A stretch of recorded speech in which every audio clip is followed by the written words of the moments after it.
Selamat datang di dunia inovasi dan kreativitas di mana mimpi-mimpi menjadi nyata. Kami, tim Hibah P3D, sekelompok individu yang bersatu untuk mengubah masa depan. Selamat datang kembali di mata kuliah pengantar sistem operasi. Kami siap membantu Anda di pertemuan ini. Kita akan menyelami komponen-komponen dan struktur sistem operasi yang menjadi fondasi dari perangkat ini. Siap untuk kita mulai lebih mendalam? Mari kita mulai. Sistem operasi sebagai jantung dari perangkat komputer bukan hanya sekedar kode program, melainkan struktur kompleks yang saling terkait. Di pertemuan kali ini kita juga akan menyelami struktur sistem operasi yang menjadi fondasi dari semua interaksi yang terjadi dalam komputer kita. Dengan memahami strukturnya, kita mendapat gambaran yang lebih jelas tentang bagaimana komponen-komponen bekerja bersama dalam harmoni.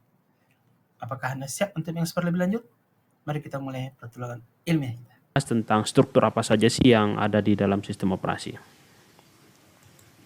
Oke, ini dia ada struktur sistem operasi yang akan kita bahas ke depan. Yang pertama ada komponen sistem, kemudian yang kedua ada pelayanan sistem operasi, kemudian yang ketiga ada sistem call, kemudian yang keempat ada sistem program, kemudian ada arsitektur sistem operasi, yang terakhir adalah perancangan sistem dan implementasi. Nah, pada komponen sistem ini ada beberapa hal yang ada di komponen sistem. Yang pertama adalah manajemen proses. Nah, untuk manajemen proses ini bahwa sebenarnya proses itu adalah ketika sebuah program sedang dieksekusi, itu yang disebut dengan proses. Nah, proses itu nanti membutuhkan sumber daya untuk menyelesaikan tugasnya. Nah, sumber daya ini misalkan contohnya adalah CPU, time, kemudian memori, baik itu memori primer maupun memori sekunder. Kemudian ada file, ada perangkat input dan output. Ini adalah manajemen prosesnya.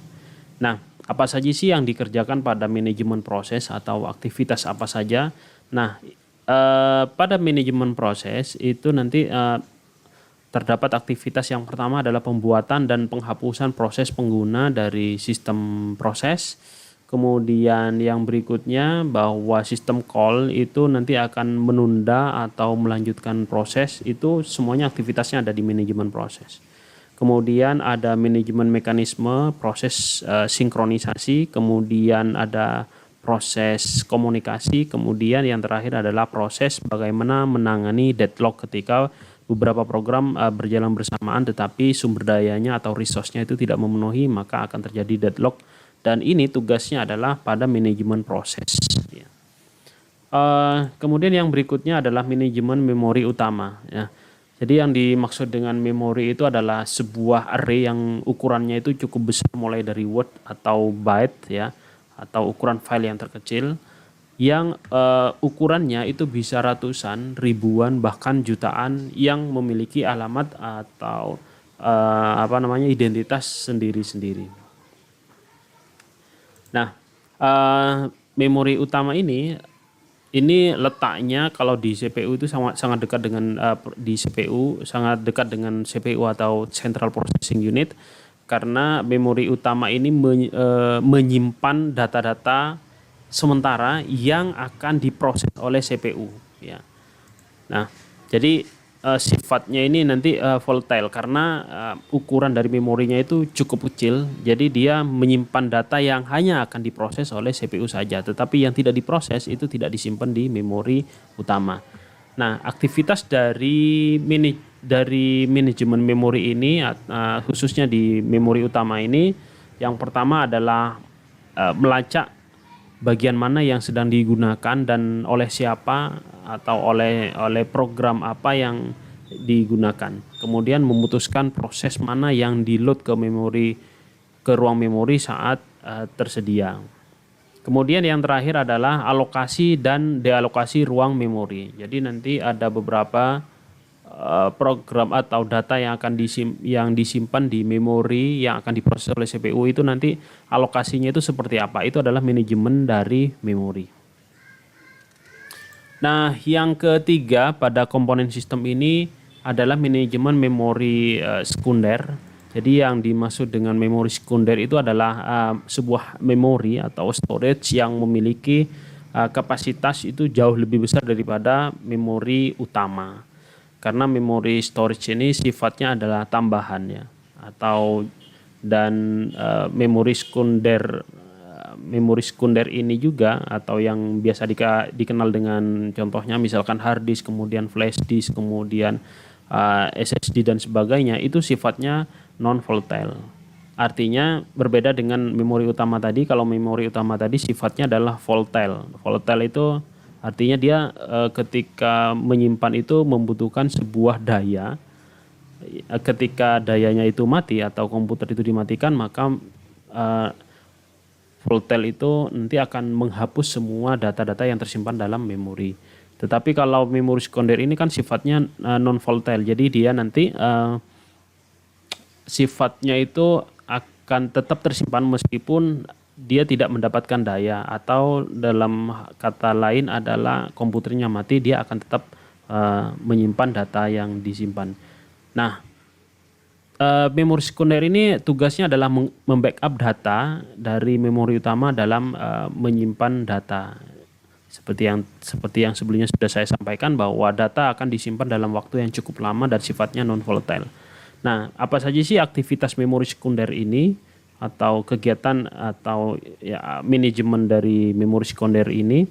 Yang pertama adalah mengelola ruang kosong dalam storage, kemudian ada mengalokasikan storage, kemudian yang terakhir adalah melakukan scheduling tentang penggunaan dari storage ini. Nah, ini adalah 3 aktivitas utama dalam memori sekunder. Yang berikutnya dari komponen sistem ini ada manajemen file. Nah, pada manajemen file ini perlu kita ketahui dulu bahwa file itu adalah kumpulan informasi yang berhubungan sesuai dengan tujuan pembuat file tersebut ya. Jadi file ini memiliki struktur hierarki seperti directory begitu ya. Jadi ada hierarkinya, kemudian ada volume, ukuran filenya tersendiri dan lain sebagainya. Nah, ada beberapa hal ya yang ada atau dikerjakan pada manajemen file ini. Yang pertama adalah pembuatan dan penghapusan file. Itu adalah tanggung jawab dari komponen sistem manajemen file. Kemudian yang kedua adalah pembuatan dan penghapusan direktori.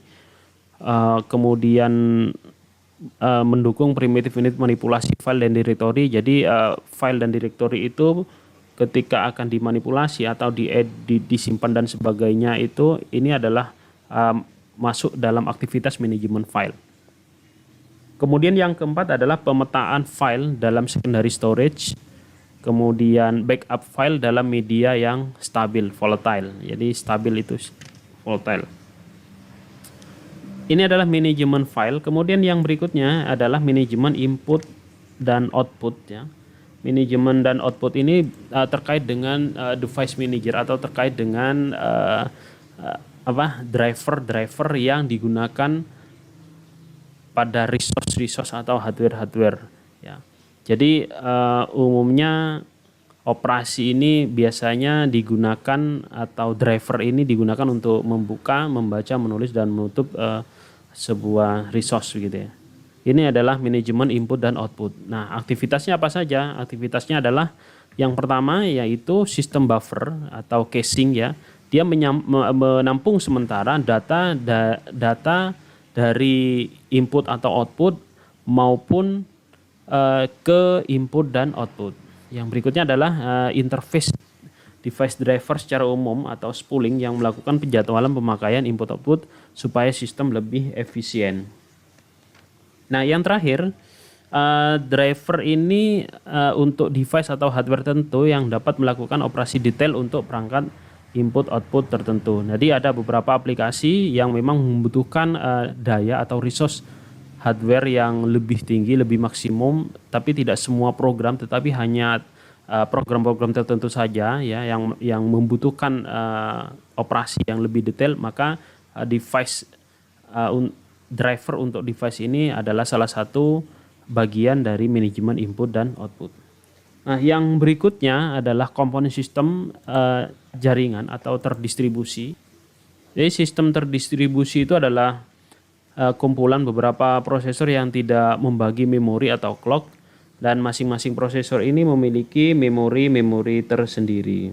Prosesor di dalam sistem dihubungkan melalui suatu jaringan komunikasi, dan komunikasi berlangsung dengan menggunakan suatu protokol ya. Jadi protokol ini adalah ketika ada beberapa bagian yang bekerja, tetapi bekerjanya supaya bisa sinkron dan terintegrasi antara satu dengan yang lain, maka dibutuhkan sebuah protokol atau peraturan yang bisa menghubungkan prosesor atau memori atau clock yang masing-masing itu.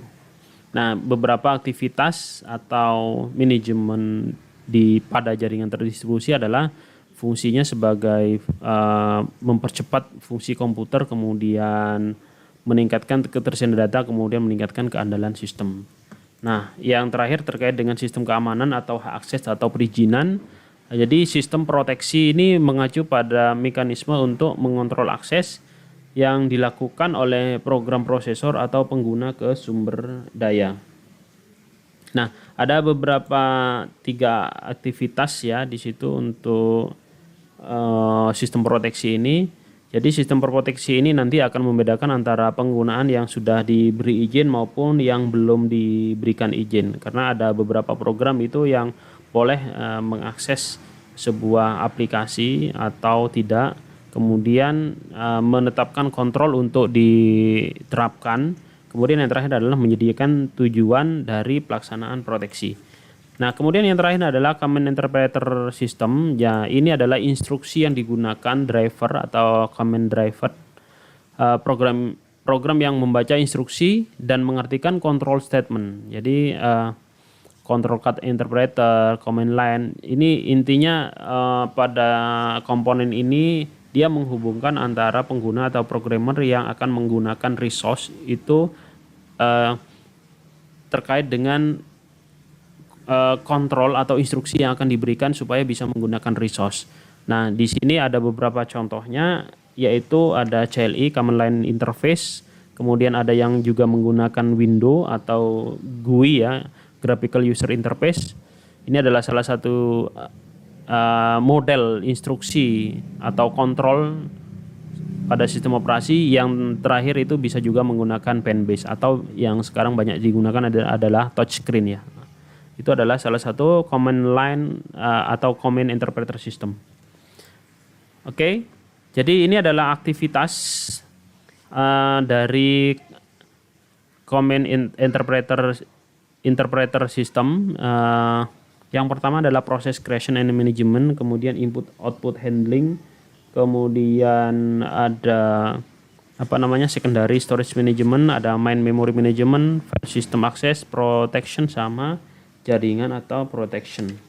Nah, itu adalah dari command interpreter system ya. Pada struktur yang berikutnya itu adalah pelayanan sistem operasi ya. Di pelayanan sistem operasi ini bahwa eksekusi program itu adalah kemampuan sistem untuk load atau untuk memanggil program ke memori untuk menjalankan sebuah sistem. Nah, untuk sistem operasi input output sendiri, ini adalah pengguna tidak dapat secara langsung mengakses resource ya, tanpa adanya mekanisme untuk melakukan operasi input output pada sistem operasi. Jadi ini bisa dikatakan sebagai penghubung ya, sistem operasi ini sebagai penghubung antara pengguna dengan resource yang akan digunakan. Nah, ada beberapa layanan sistem operasi ya, yang diberikan kepada programmer sehingga nanti pemrograman bisa dapat dengan mudah dilakukan dalam beberapa hal berikut ini. Misalkan ada eksekusi program ya. Di eksekusi program itu nanti sistem harus memanggil program ke memori dan menjalankannya. Kemudian ada operasi input output. Operasi input output ini biasanya pada saat running program kemungkinan dibutuhkan input output. Nah, mungkin berupa file atau peralatan input output agar efisien dan aman, maka user tidak perlu mengontrol input output secara langsung karena pengontrolan itu akan dilakukan oleh sistem operasi. Kemudian ada manipulasi sistem file. Kemudian jadi yang dimaksud dengan manipulasi sistem file itu adalah kapabilitas program untuk membaca, menulis, membuat dan menghapus file. Kemudian ada komunikasi antar komponen, kemudian ada mendeteksi kesalahan atau mendeteksi error pada kinerja CPU. Nah, layanan lain yang tidak digunakan pengguna tapi digunakan oleh sistem untuk menjamin operasi sistem efisien adalah mengalokasi sumber daya, kemudian akuntansi ini adalah sistem membuat catatan daftar beberapa resource yang digunakan user dan resource apa saja yang digunakan untuk menghitung secara statistik akumulasi penggunaan dari resource yang ada.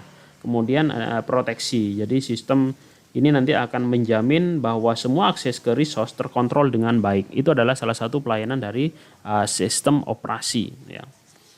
Oke, yang berikutnya adalah sistem call. Nah, di sistem call ini nanti bahwa sebenarnya sistem call itu yang dimaksud dengan sistem call interface itu adalah penghubung antara sistem operasi dengan program-program yang sedang running. Jadi program yang running di dalam sistem operasi itu melalui sistem call interface, ya. Nah, ada 11 langkah sistem call ini, ya, yang kita lihat seperti pada tabel di sini, ya. Ini ada beberapa tahapan, ya. Ada langkah-langkahnya, ada yang pertama adalah bahwa push and byte yang pertama, kemudian ini nanti yang akan dilakukan adalah push and buffer, kemudian ada push FD, kemudian ini akan dibaca oleh call, ya, oleh sistem call, dan sistem call ini nanti akan meletakkan kode untuk dibaca di register, register media penyimpanan itu. Kemudian dari register ini nanti akan di-trap di kernel, ya. Akan di-trap di kernel. Nah, dari trap kernel ini, ya, ini nanti akan di-dispatch pada space kernel, ya, di sini. Dispatch pada space kernel, ya. Kemudian nanti akan masuk ke sistem call handler. Kemudian dari sistem call handler ini akan menuju pada library prosedur untuk dibaca, jadi kembali untuk dipanggil di sini. Kemudian dari sini maka dia akan dikirimkan kembali tahapannya pada user program yang dipanggil untuk dibaca, yaitu berupa increment SP, ya. Nah, ini adalah 11 langkah sistem call. Kalau kita lihat di sini ada alamat 0 sampai dengan F hexa. Kemudian ada user space yang ada atas ini, kemudian ada kernel space, ada library procedure read sama user program yang dipanggil untuk dibaca. Ini adalah sistem call. Ya. Nah, sistem call ini nanti dibagi menjadi, yang pertama adalah kontrol proses. Kemudian kontrol proses ini terkait dengan hal-hal kontrol yang dilakukan, seperti misalkan mengakhiri sebuah program atau menjalankan sebuah program, atau misalkan mengakhiri program bisa abort atau execute. Kemudian menentukan menggeser atribut proses, kemudian ada wait for time, misalkan masa menunggu atau hibernate, kemudian wait event, kemudian signal event dan lain sebagainya. Itu ada di kontrol proses. Kemudian untuk manipulasi file, kemudian ada manipulasi device, kemudian ada informasi environment atau lingkungan, dan komunikasi. Komunikasi ini adalah terkait dengan hubungan antara sistem call antar prosesnya. Itu adalah sistem call. Oke, yang berikutnya adalah sistem program, bahwa sistem program ini nanti ada manipulasi file, kemudian ada status informasi, ada modifikasi file, kemudian ada pemanggilan dan eksekusi program, ada komunikasi, yang terakhir adalah program-program aplikasi. Nah, manipulasi file ini yaitu membuat, menghapus, mengcopy, kemudian menyimpan, mengedit dan sebagainya, itu ada di sistem program di manipulasi file. Kemudian status informasi ini terkait dengan informasi-informasi terkait sistem operasi seperti tanggal, waktu, kemudian tanggal modified dan sebagainya. Kemudian ada modifikasi, Untuk modifikasi ini nanti ada beberapa editor nanti ya, editor yang bisa digunakan untuk memodifikasi tanggal, waktu dan sebagainya. Kemudian ada bahasa pemrograman yang didukung atau compiler yang didukung pada sistem operasi tersebut. Misalkan di sini adalah seperti Fortran, COBOL, kemudian ada Pascal, Basic, C, FoxPro dan sebagainya. Kemudian yang berikutnya adalah pemanggilan eksekusi program dan komunikasi dan program-program aplikasi. Itu adalah struktur sistem operasi pada sistem program. Kemudian untuk struktur yang berikutnya adalah arsitektur sistem operasi. Ini yang tidak kalah pentingnya terkait dengan arsitektur sistem operasi. Ini adalah cara kerja atau konsep kerja dari sistem call. Jadi sistem call itu ada beberapa tahapan yang dikerjakan, yaitu user program melakukan trap pada kernel ya. User program ini akan melakukan trap pada kernel, di mana kernel ini adalah penghubung program-program aplikasi dengan hardware ya. Kemudian yang berikutnya adalah instruksi nanti akan berpindah dari user mode ke monitor mode dan mentransfer kontrol sistem operasi ya, seperti ini. Kemudian sistem operasi nanti akan mengecek parameter-parameter pemanggilan yang ada, kemudian menunjuk ke slot kernel yang mana yang akan digunakan, kemudian yang terakhir adalah kontrol akan kembali pada user program ke sini. Nah, pada arsitektur sistem operasi ada beberapa hal dibagi menjadi beberapa bagian. Yang pertama adalah sistem monolitik, kemudian ada sistem berlapis, ada client server, kemudian ada sistem virtual machine dan sistem berorientasi pada objek. Nah, kita akan bahas satu persatu dari arsitektur ini. Ini adalah arsitektur yang lazim yang sudah diimplementasikan pada perancangan sistem operasi. Jadi yang pertama adalah sistem monolitik ya. Pada model struktur monolitik ini itu dapat dilihat bahwa tiap-tiap sistem call ya itu memiliki satu service prosedur ya, satu service prosedur. Jadi satu sistem call itu memiliki satu service prosedur ya masing-masing ya. Kemudian untuk utility yang ini, utility prosedur ini nanti melakukan tugas-tugasnya yang dibutuhkan oleh service prosedur seperti mengambil data dari user program dan lain sebagainya. Itu adalah sistem monolitik ya. Jadi yang kedua adalah sistem berlapis. Pada sistem berlapis ini seperti yang ada pada sistem operasi Unix ya. Ini nanti ada beberapa arsitektur yang dibuat seperti pada gambar ini, ada berlapis. Pada Unix itu ada lapis yang pertama itu adalah hardware, kemudian untuk lapis yang ke-0 itu adalah instruksi interpreter, ada lapis yang kedua untuk penjadwalan CPU, lapis yang ketiga input output channel, kemudian untuk lapis keempat virtual memory, device driver dan user program. Jadi user program itu nanti mengeksekusi aplikasi atau resource itu melalui tahap yang kelima, yaitu device driver dan seterusnya ke bawah. Nah, ini adalah sistem berlapis. Yang berikutnya adalah sistem client server. Nah, untuk sistem client server ini sebenarnya konsepnya itu adalah untuk mempercepat proses ya, untuk mempercepat proses. Jadi seperti terlihat pada di sini ada dua sistem user mode, ada mode monitor di sini ya. Bahwa mode monitor itu adalah yang ada pada kernel. Jadi di sini klien itu nanti menitipkan prosesnya itu pada server ya, pada server, sehingga nanti semua proses itu akan dikerjakan pada server. Jadi klien itu meminta pelayanannya dengan cara mengirim pesan ke server proses ya. Ini sistem client server, sehingga nanti tidak tertumpu proses itu pada device klien saja. Nah, yang berikutnya adalah sistem virtual machine atau mesin virtual. Nah, ini adalah perbedaan dari non-virtual machine yang paling kiri ini dengan yang kanan ini adalah mesin virtual ya. Kalau mesin non-virtual machine, proses itu langsung pada kernel dan hardware, tetapi lihatlah perbedaan pada virtual machine seperti ini ya. Nah, inilah konsep virtual machine yang digunakan sekarang. Sekarang hardware-nya semakin kecil tapi semakin besar, tetapi untuk untuk programnya itu bisa dijalankan dalam waktu yang bersamaan. Itu seperti misalkan ada hypervisor sekarang yang banyak digunakan, itu konsepnya adalah struktur dengan sistem virtual machine seperti ini. Oke, yang terakhir adalah sistem berorientasi objek ya.